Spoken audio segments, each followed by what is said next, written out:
Who is us?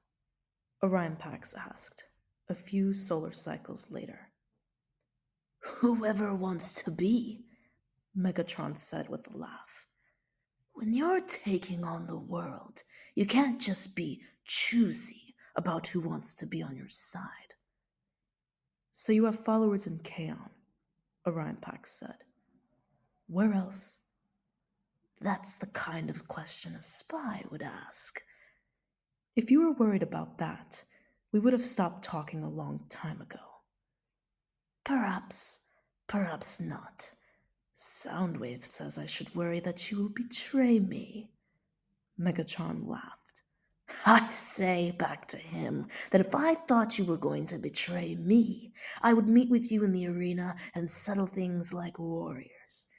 Would you fight me in the ring for your principles, librarian?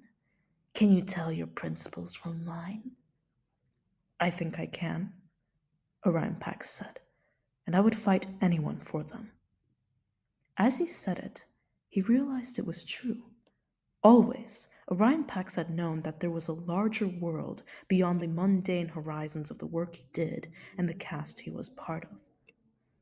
Hearing Megatron speak had lit a fire inside him that was not Megatron's fire, but Orion Pax's. It was as if his spark had never come to its full brightness until it had struck against the revolutionary ideas of this criminal gladiator. Then I will tell you. I have followers in Blaster City and across the Badlands to Slaughter City. I could make the spaceport at Hydrax mine tomorrow, Megatron said, as Orion Pax fit those place names into a map of Cybertron in his mind. And across Cybertron, there are pockets of Cybertronians who hear me. They will follow when I call them into action. Which will be when the time is right. Remember, librarian, we still have never met. Until we can look each other in the face, we are discussing things that might never happen. The way we look up at pieces of a space bridge and ask ourselves what it would be like if we could cross again to Velocitron or the Hub. We are friends, having a friendly conversation about things we believe. Friends, thought Orion Pax. As unlikely as it may have seemed, this was correct.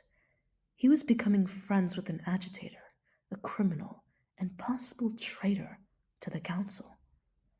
But in a society that was most of the way along a descent into stasis, what else could any right-thinking Cybertronian do?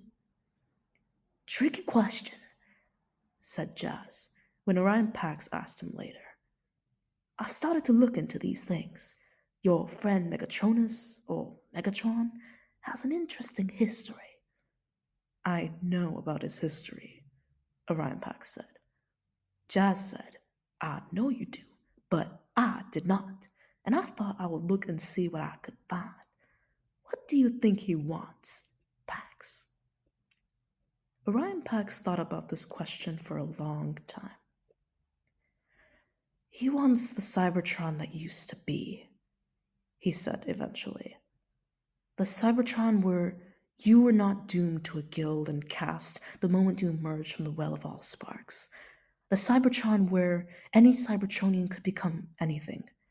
The Cybertron that looked to the stars, that fought the contestants, that challenged itself to reach out and see how far its grasp could extend. That's what you want, Jazz said. It's time that you stop pretending otherwise. Again, Orion Pax took some time to think. Yes, it is, he agreed. Good. I won't say you're wrong. I will tell you, my friend, that this is a dangerous line of thought. How do you think the upper castes are going to react to this idea? Do you think that they want to return to the days when a Cybertronian success was based on merit and dedication? Jazz laughed at his own sarcasm.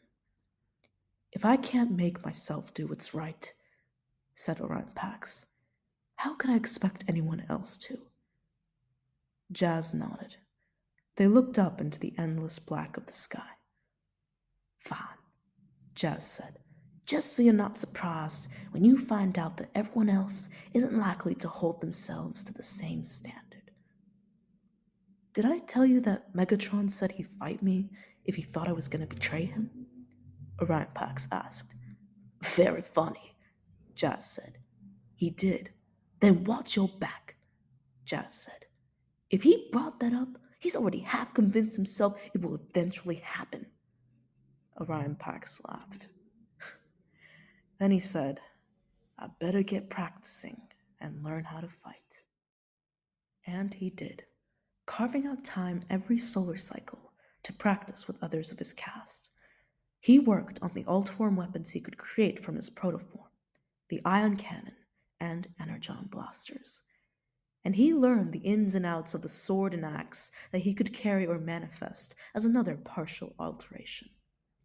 As he fought these mock battles, he thought of Megatron, who for most of his existence had fought such battles for the stakes of his.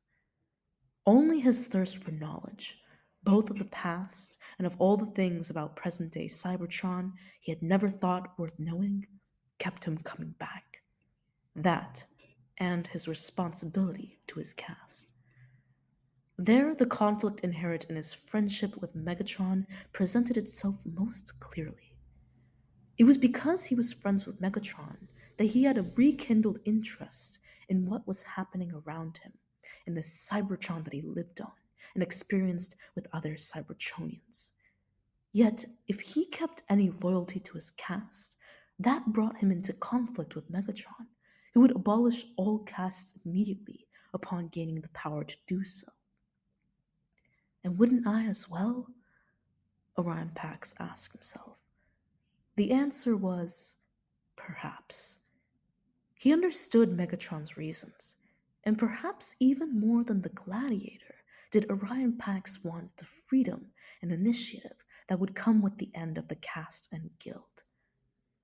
Where they differed, Orion Pax suspected, was in method. He believed that change could be created through political means, spreading new ideas, watching them catch fire, attracting enough followers to their vision that eventually the High Council and Sentinel Prime would have to take notice. That was the vision of Orion Pax. Sometimes he was concerned that Megatron did not have as much patience as he did. Orion Pax was beginning to attract followers of his own, though. Messages were appearing that mentioned him and not Megatron, or mentioned Megatron only as secondary to him. He was, despite his best efforts at remaining concealed, becoming known. Things were going to come to a head very shortly. It was time, at last, to meet Megatron face to face. Orion Pax looked at the screen of his workstation. He dictated a note to Alpha Trion, asking for time free of work. On his way out of the Hall of Records, the archivist contacted him directly, but Orion Pax did not answer. He could not think of what to say, could not take the chance that Alpha Trion would convince him not to go. He saw clearly what needed to be done. All that was remained was to do it.